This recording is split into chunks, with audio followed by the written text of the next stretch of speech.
हर हर महादेव। मेरे प्यारे शिव भक्तों, आज की इस पवित्र और दिव्य धरा पर आप सभी का एक बार फिर से दिल की गहराइयों से स्वागत है। मैं कामना करता हूं कि भोले बाबा की कृपा से आप सभी स्वस्थ हों, सुरक्षित हों और शिव की शरण में आनंद का अनुभव कर रहे हों। मेरे शिव भक्तों, आज का यह वीडियो कोई साधारण वीडियो नहीं है। आज हम उस रहस्य की बात करने जा रहे हैं जो वर्ष में केवल एक बार खुलता है। वह रहस्य जो महाशिवरात्रि की मध्य रात्रि में आपकी सोई हुई शक्तियों को जगाने की क्षमता रखता है। आज हम जानेंगे कि क्यों रात के ठीक 12 बजे ब्रह्मांड की ऊर्जा सबसे अधिक सक्रिय होती है और कैसे उस 1 घंटे में किया गया सही ध्यान, सही भाव और सही साधना पूरे जीवन की दिशा बदल सकता है। मेरे प्यारे भक्तों, मैं प्रार्थना करता हूं कि बाबा भोलेनाथ आप सभी की मनोकामनाएं पूर्ण करें, आपके जीवन से कष्ट, भय और अभाव को दूर करें और आपके भीतर शांति, शक्ति और समृद्धि का वास कराएं। आपसे विनम्र निवेदन है कि इस वीडियो में अंत तक बने रहें, क्योंकि जो रहस्य अंत में बताया जाएगा वही इस पूरी साधना की सबसे महत्वपूर्ण कुंजी है। अगर यह वीडियो आपको भीतर से छूता है, अगर शिव का नाम सुनते ही आपके हृदय में श्रद्धा जागती है, तो कृपया इस वीडियो को लाइक करें। अपने शिव परिवार का हिस्सा बनने के लिए चैनल को सब्सक्राइब करें और कमेंट बॉक्स में पूरे भाव से हर हर महादेव या ओम नमः शिवाय अवश्य लिखें। आपका एक छोटा सा कमेंट इस ऊर्जा को और अधिक शक्तिशाली बना देता है। तो चलिए मेरे शिव भक्तों, इस दिव्य यात्रा की शुरुआत करते हैं महादेव के नाम के साथ। क्या आपने कभी आधी रात को अचानक नींद खुलने पर यह महसूस किया है कि उस सन्नाटे में कुछ अलग सा है, जैसे हवा भी कुछ कहना चाहती हो, जैसे समय थम गया हो और ब्रह्मांड आपकी ओर झुककर आपको सुन रहा हो। बहुत से लोग इसे केवल संयोग मानकर दोबारा करवट बदल लेते हैं, लेकिन प्राचीन ज्ञान कहता है कि यह कोई साधारण क्षण नहीं होता। यह वह समय होता है जब बाहरी दुनिया चुप हो जाती है और भीतर की दुनिया बोलना शुरू करती है। रात के ठीक 12 बजे का समय सदियों से रहस्य माना गया है। दुनिया की लगभग हर प्राचीन सभ्यता में, हर गूढ़ परंपरा में और हमारे वेद पुराणों में भी मध्य रात्रि को सबसे शक्तिशाली समय कहा गया है। सवाल यह नहीं है कि ऐसा क्यों माना गया, सवाल यह है कि आखिर सब ने एक ही बात क्यों कही। साल में 365 रातें आती हैं, लेकिन उनमें से अधिकतर रातें एक जैसी होती हैं। फिर भी एक रात ऐसी आती है जो बाकी सभी रातों से अलग होती है। वह रात जब प्रकृति स्वयं साधक के पक्ष में खड़ी हो जाती है। वह रात जब प्रयास कम और परिणाम अधिक होने की संभावना होती है। महाशिवरात्रि वही रात है। यह केवल एक धार्मिक पर्व नहीं है, यह एक प्राकृतिक और खगोलीय घटना है। यह वह क्षण है जब पृथ्वी, सूर्य और चंद्रमा की स्थिति ऐसी बनती है कि मानव शरीर के भीतर ऊर्जा का प्रवाह स्वतः ऊपर की ओर उठने लगता है। यही कारण है कि हमारे ऋषियों ने इस रात को जागरण की रात कहा, उत्सव की नहीं। साधारण दिनों में हमारा जीवन बाहर की ओर बहता रहता है, हमारी ऊर्जा नीचे की ओर जाती है। भोजन, इच्छाएं, चिंताएं, भय, दौड़ भाग। लेकिन महाशिवरात्रि की रात, विशेषकर मध्य रात्रि में, यह प्रवाह उल्टा हो जाता है। ऊर्जा ऊपर उठना चाहती है। यही वह क्षण है जिसे योग विज्ञान में कुंडलिनी के जागरण की संभावना कहा गया है।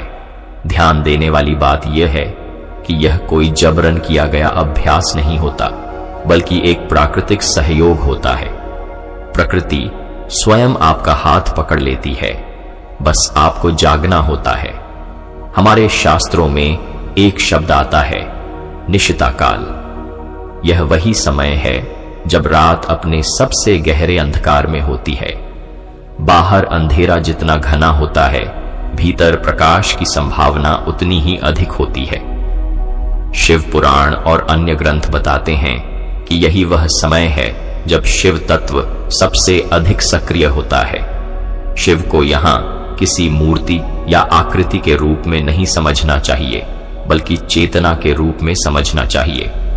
शिव का अर्थ है जो सदा कल्याणकारी है, जो स्थिर है, जो साक्षी है। अब जरा विज्ञान की दृष्टि से देखें। रात के 12 बजे से 1 बजे के बीच का समय मानव मस्तिष्क के लिए अत्यंत संवेदनशील होता है। इस समय हमारी मस्तिष्क तरंगें धीमी होकर उस अवस्था के करीब पहुंच जाती हैं जहां चेतन मन शांत हो जाता है और अवचेतन मन पूरी तरह सक्रिय हो जाता है। यही वह अवस्था है जहां हमारे जीवन के गहरे विश्वास, डर और आकांक्षाएं छिपी होती हैं। दिन में हम जो सोचते हैं वह अक्सर सतही होता है, लेकिन रात में जो भावना उठती है वह सीधी जड़ में जाती है। बहुत से लोग जीवन में कड़ी मेहनत करते हैं, फिर भी उन्हें वही परिणाम नहीं मिलते जिसकी वे अपेक्षा करते हैं। इसका कारण केवल बाहरी परिस्थितियां नहीं होती, बल्कि भीतर चल रहा कार्यक्रम होता है। आधुनिक मनोविज्ञान इसे सबकॉन्शियस माइंड कहता है और हमारे शास्त्र इसे संस्कार कहते हैं। यह भीतर बैठा हुआ कार्यक्रम ही तय करता है कि आपके जीवन में क्या आएगा और क्या नहीं आएगा। महाशिवरात्रि की मध्य रात्रि वह दुर्लभ अवसर है जब इस कार्यक्रम को बदला जा सकता है। अथर्ववेद में कहा गया है कि यह संसार पहले विचार से बना, फिर शब्द से और अंत में पदार्थ से। आधुनिक क्वांटम विज्ञान भी यही कहता है कि मैटर से पहले ऊर्जा है और ऊर्जा से पहले कंपन। जब हम किसी विशेष समय पर, विशेष अवस्था में विशेष कंपन उत्पन्न करते हैं तो हम केवल प्रार्थना नहीं कर रहे होते, हम कारण उत्पन्न कर रहे होते हैं। परिणाम अपने आप उसका अनुसरण करता है। इसीलिए हमारे ऋषियों ने जागरण को इतना महत्व दिया। यह जागरण केवल आंखों का नहीं होता, यह चेतना का होता है। जब पूरी दुनिया सो रही होती है तब सामूहिक चेतना का शोर शांत हो जाता है।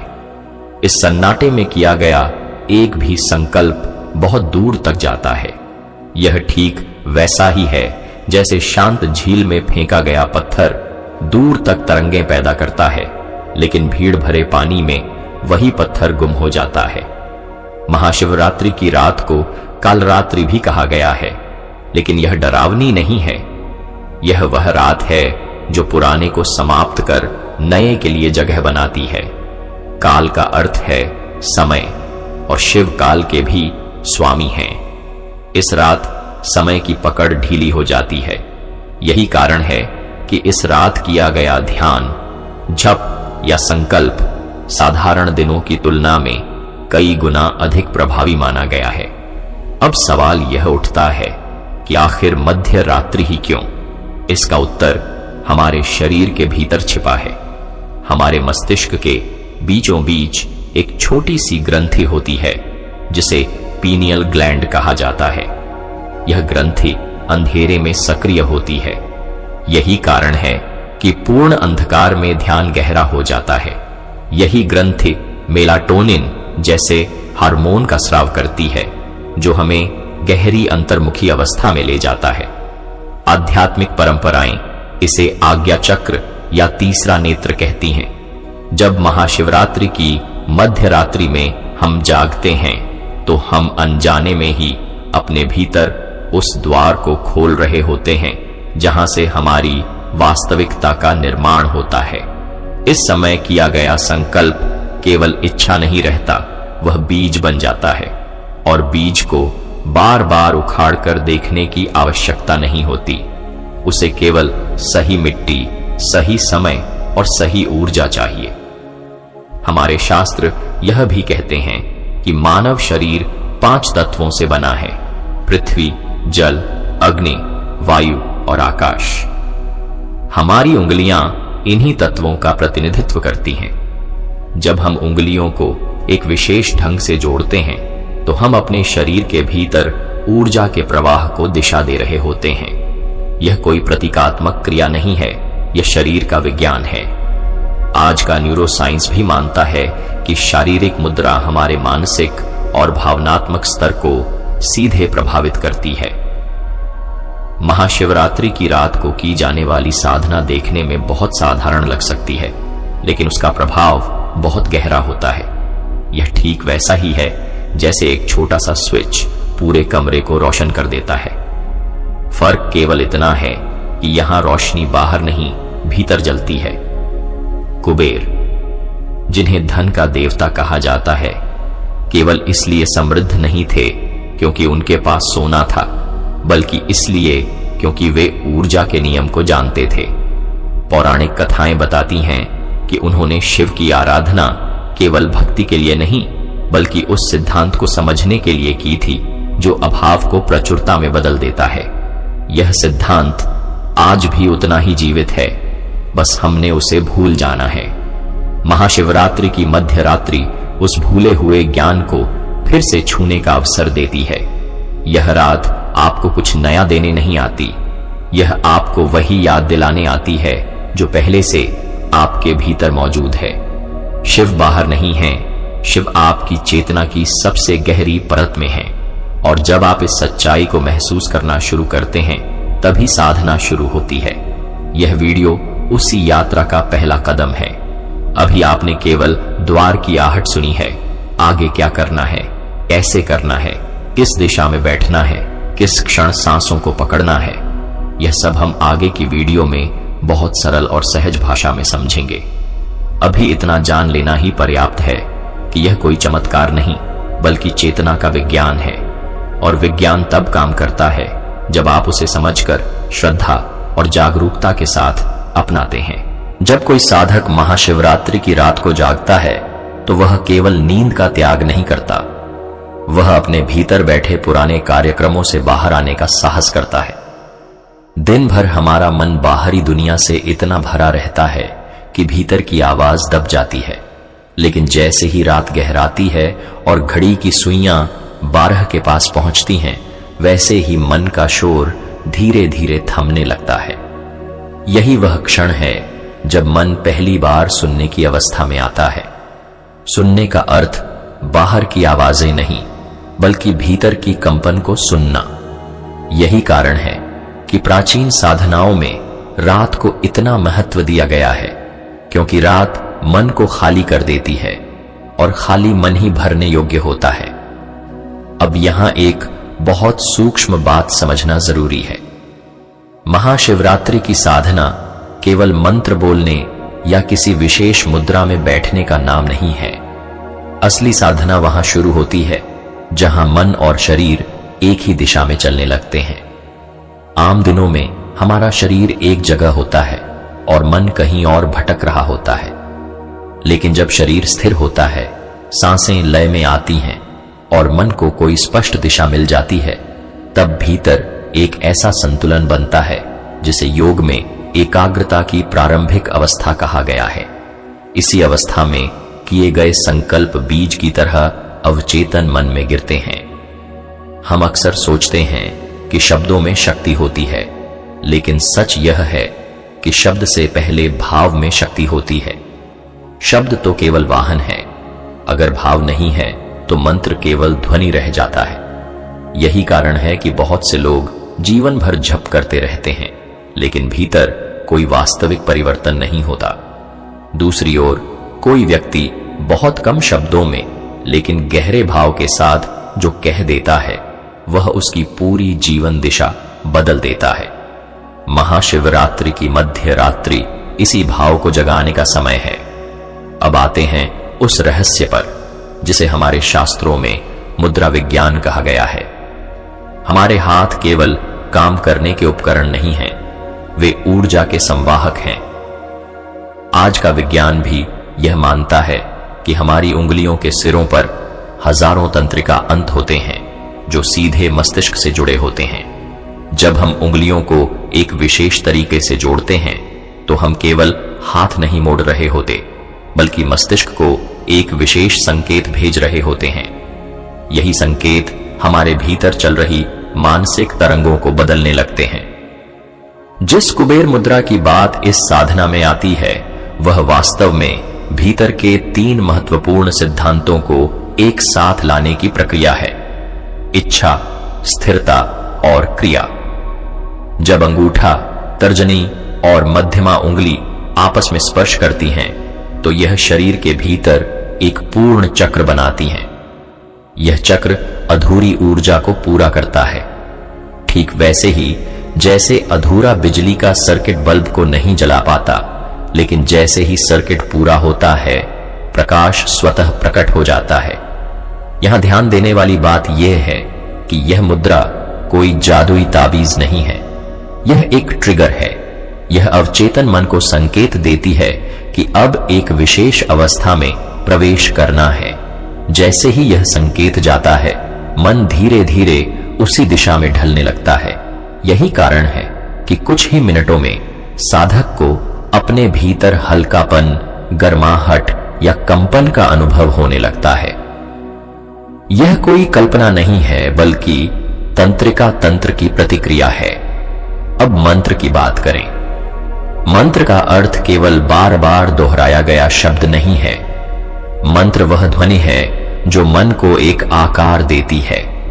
आधुनिक विज्ञान इसे फ्रीक्वेंसी कहता है। हर भावना की एक फ्रीक्वेंसी होती है, हर विचार की एक तरंग होती है। जब हम किसी विशेष मंत्र का जप करते हैं, तो हम अपने भीतर एक निश्चित तरंग पैदा कर रहे होते हैं। यही तरंग बाहर की परिस्थितियों के साथ अनुनाद बनाने लगती है। इसे ही कई लोग आकर्षण का नियम कहते हैं, लेकिन हमारे शास्त्रों में इसे कहीं अधिक गहराई से समझाया गया है। श्री और ह्री जैसे बीज अक्षरों को केवल धन या शक्ति से जोड़कर देखना उनकी सीमित व्याख्या है। वास्तव में ये ध्वनियां मन के भीतर छिपे उस भाव को जगाती हैं जो स्वयं को अपूर्ण मानता है। जैसे ही यह भाव बदलता है, व्यक्ति की ऊर्जा बदल जाती है, और ऊर्जा बदलते ही अनुभव बदलने लगते हैं। इसलिए साधना का लक्ष्य बाहर कुछ पाना नहीं है, बल्कि भीतर की कमी की भावना को समाप्त करना है। बाहर की समृद्धि भीतर की अवस्था का प्रतिबिंब मात्र है। महाशिवरात्रि की रात जब इन ध्वनियों को शिव तत्व के साथ जोड़ा जाता है, तो यह चेतना और ऊर्जा का मिलन बन जाता है। शिव बिना शक्ति के निष्क्रिय हैं और शक्ति बिना शिव के दिशाहीन। जब दोनों का संतुलन बनता है, तब सृजन होता है। यही सृजन आपके जीवन में भी होता है, नए अवसरों का, नई सोच का, नई संभावनाओं का। यह भी समझना जरूरी है कि साधना के समय प्रयास नहीं करना होता, बल्कि अनुमति देनी होती है। बहुत से लोग ध्यान में जोर लगाते हैं, सांस रोकते हैं, मन को जबरदस्ती नियंत्रित करना चाहते हैं। इससे उल्टा प्रभाव पड़ता है। महाशिवरात्रि की साधना बहाव की साधना है। जैसे नदी को बहने से रोका नहीं जाता, वैसे ही विचारों को भी जबरदस्ती रोकने की जरूरत नहीं होती, केवल उन्हें देखने की जरूरत होती है। देखने भर से ही वे धीरे धीरे शांत होने लगते हैं। जैसे जैसे मन शांत होता है, वैसे वैसे एक खालीपन महसूस होने लगता है। यह खालीपन डरावना नहीं है। यही वह स्थान है जहां नया जन्म लेता है। हमारे शास्त्र इसे शून्य कहते हैं। आधुनिक विज्ञान इसे पोटेंशियल फील्ड कहता है। नाम अलग हैं, लेकिन संकेत एक ही है। इसी शून्य में संकल्प बोया जाता है। महाशिवरात्रि की मध्य रात्रि इस शून्य तक पहुंचने का सबसे सरल समय है, क्योंकि बाहरी दुनिया सहयोग कर रही होती है। अंधेरा, सन्नाटा और स्थिरता तीनों मिलकर मन को भीतर की ओर मोड़ देते हैं। अगर इस समय आप अपने भीतर एक स्पष्ट भावना के साथ बैठ जाते हैं, तो वह भावना धीरे धीरे आपकी पहचान बनने लगती है। अब यहां एक बहुत महत्वपूर्ण मनोवैज्ञानिक सत्य समझना जरूरी है। अवचेतन मन तर्क नहीं समझता, वह केवल अनुभव समझता है। अगर आप भीतर ही भीतर यह अनुभव करने लगते हैं कि आप पूर्ण हैं, सुरक्षित हैं, समर्थ हैं, तो अवचेतन मन इसे सत्य मान लेता है और फिर वही सत्य आपके जीवन में परिस्थितियों के रूप में प्रकट होने लगता है। इसलिए साधना के समय शब्दों से अधिक महत्वपूर्ण वह अनुभूति है जिसे आप जी रहे होते हैं। इस भाग में आपने यह समझा कि मुद्रा, मंत्र और समय केवल साधन हैं। असली परिवर्तन उस अवस्था में होता है जहां मन, शरीर और भावना एक साथ आ जाते हैं। अभी यात्रा अधूरी है, अभी सांसों का रहस्य, दिशा का विज्ञान और वह अंतिम क्षण समझना बाकी है जहां साधना अपनी पूर्णता को प्राप्त करती है। आगे की वीडियो में हम ठीक उसी क्षण की बात करेंगे जब सांसें रुकती नहीं बल्कि अपने आप संतुलित हो जाती हैं, जब दिशा केवल भौगोलिक नहीं रहती बल्कि चेतना की दिशा बन जाती है और जब साधक मांगना छोड़कर बनने लगता है। अब तक आप यह महसूस करने लगे होंगे कि यह साधना बाहर से जितनी रहस्यमयी दिखती है, भीतर से उतनी ही सरल है। असली जटिलता विधि में नहीं बल्कि हमारे मन की आदतों में होती है। हम हर चीज को पकड़कर रखना चाहते हैं, नियंत्रित करना चाहते हैं, जल्दी परिणाम चाहते हैं, लेकिन महाशिवरात्रि की साधना आपको इसके बिल्कुल उलट सिखाती है। छोड़ना, ढीला पड़ना और भरोसा करना। जैसे ही आप छोड़ना सीखते हैं, वही क्षण पकड़ में आ जाता है। अब बात आती है सांसों की। सांस वह पुल है जो शरीर और मन को जोड़ता है। आप भले ही इसे सामान्य समझें, लेकिन यह सबसे गहरा रहस्य है। दिन भर हमारी सांसें असंतुलित रहती हैं, कभी तेज, कभी भारी, कभी उथली। यह असंतुलन सीधे मन की अवस्था को दर्शाता है। जब मन अशांत होता है, सांसें बिखरी होती हैं, और जब सांसें शांत होती हैं, मन अपने आप शांत होने लगता है। इसलिए हमारे शास्त्रों में कहा गया है कि मन को नहीं, सांस को साधो, मन अपने आप साध जाएगा। महाशिवरात्रि की मध्य रात्रि में सांसें अपने आप एक विशेष अवस्था में आने लगती हैं। जैसे ही दोनों नासिकाओं से हवा का प्रवाह लगभग समान हो जाता है, भीतर एक अद्भुत संतुलन बनता है। योग में इसे सुषुम्ना का क्षण कहा गया है। यह कोई स्थायी अवस्था नहीं होती, यह कुछ ही मिनटों के लिए आती है, लेकिन उसी क्षण में किया गया ध्यान जीवन भर की दिशा बदल सकता है। यही कारण है कि इसे पकड़ने पर इतना जोर दिया गया है। जब आप उस रात शांत होकर बैठते हैं, रीढ़ सीधी होती है, शरीर स्थिर होता है और सांसों पर हल्का सा ध्यान रहता है, तो एक समय ऐसा आता है जब आपको सांसें गिनने की जरूरत नहीं रहती। वे अपने आप लय में बहने लगती हैं। यही वह क्षण है जब साधना शुरू होती है। इससे पहले सब तैयारी होती है। उस क्षण के बाद जो होता है वह प्रयास से नहीं, अनुमति से होता है। अब दिशा का विज्ञान समझिए। उत्तर दिशा को केवल एक भौगोलिक दिशा समझना अधूरा ज्ञान है। पृथ्वी स्वयं एक विशाल चुंबक है।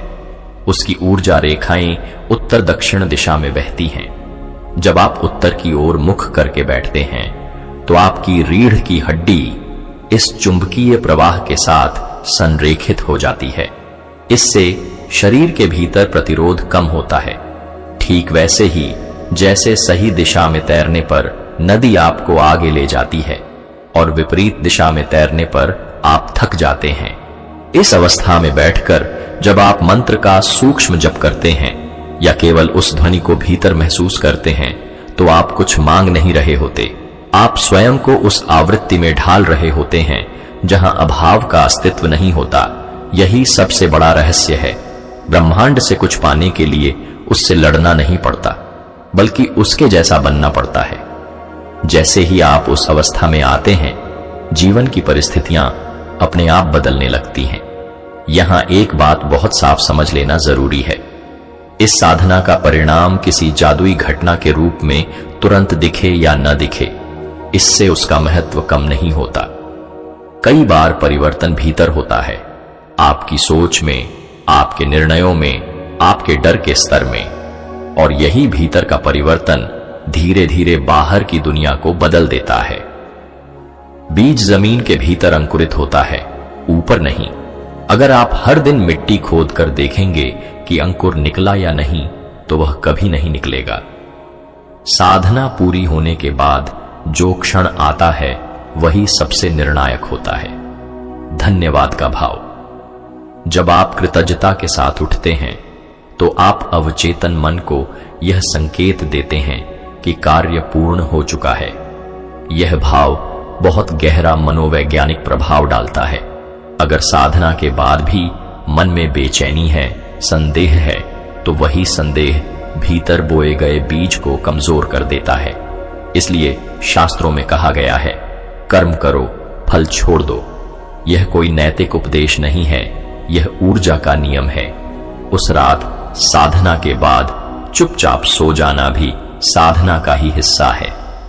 बिना किसी से बात किए, बिना मोबाइल देखे। नींद में आपका अवचेतन मन उसी अवस्था को स्थिर करता है जिसमें आप सोते हैं। अगर आप कृतज्ञता और शांति के भाव में सोते हैं तो पूरी रात वही भाव भीतर काम करता रहता है और यहीं से वह बदलाव शुरू होता है जिसे लोग बाद में संयोग या भाग्य कहते हैं। धीरे धीरे आप महसूस करेंगे कि आपकी प्रतिक्रिया बदल रही है। वही परिस्थितियां जो पहले आपको परेशान करती थीं, अब उतना असर नहीं डालती। आप निर्णय अधिक स्पष्टता से लेने लगते हैं। अवसर आपको पहले से अधिक दिखने लगते हैं। यह सब बाहर से आए चमत्कार नहीं है, यह भीतर के संरेखण का परिणाम है। जब भीतर व्यवस्था बनती है तो बाहर की अव्यवस्था अपने आप सुलझने लगती है। आखिर में यही समझ आता है कि शिव कोई दूर बैठे देवता नहीं है, बल्कि आपकी चेतना की सबसे स्थिर अवस्था है। महाशिवरात्रि उस अवस्था को छूने का अवसर है। यह रात आपको कुछ नया नहीं देती, यह आपको वही लौटा देती है जो आप भूल चुके थे, अपनी पूर्णता, अपनी शक्ति, अपना मौन। अगर आप इस साधना को श्रद्धा के साथ करते हैं, बिना लालच के, बिना जल्दबाजी के, तो परिणाम अपने समय पर अवश्य आता है। और जब आता है तो वह केवल धन या सुविधा के रूप में नहीं आता, बल्कि आत्मविश्वास, शांति और स्पष्टता के रूप में आता है। यही असली समृद्धि है। अब सवाल केवल इतना है, क्या आप उस रात जागने के लिए तैयार हैं? क्या आप भीतर उतरने का साहस रखते हैं? अगर कहीं भीतर हल्की सी भी स्वीकृति की भावना उठी है तो समझ लीजिए कि यात्रा शुरू हो चुकी है। बाकी रास्ता अपने आप खुलता चला जाएगा। और याद रखिए, अवसर उन्हीं के लिए होता है जो सोते नहीं बल्कि जागते हैं। मेरे प्यारे शिव भक्तों, अगर आप यहां तक इस वीडियो को देख रहे हैं तो समझ लीजिए कि बाबा भोलेनाथ ने आपको स्वयं यहां तक पहुंचाया है। दिल से आपका धन्यवाद, क्योंकि आपका समय और आपकी श्रद्धा दोनों ही बहुत मूल्यवान हैं। मैं कामना करता हूं कि इस वीडियो के माध्यम से जो भी भाव, शांति और ऊर्जा आपके भीतर जागी हो, वह आपके जीवन में स्थायी रूप से बस जाए। भोले बाबा आपके हर कष्ट को हर लें और आपके जीवन को सरल, पवित्र और आनंदमय बना दें।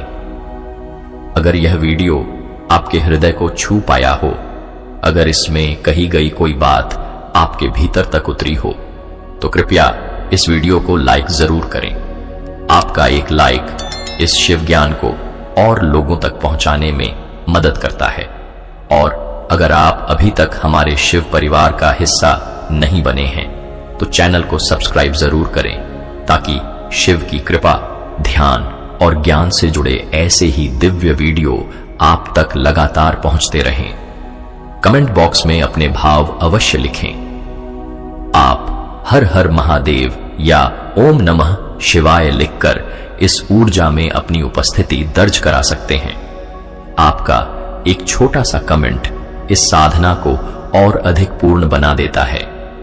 अंत में बस इतना ही कहूंगा, शिव बाहर नहीं है, शिव आपके भीतर हैं। उन्हें पहचानिए, उन्हें अनुभव कीजिए। फिर मिलेंगे एक नए ध्यान, एक नए रहस्य और महादेव की कृपा के साथ। हर हर महादेव। और कुछ नहीं, लाइक सब्सक्राइब कर देना।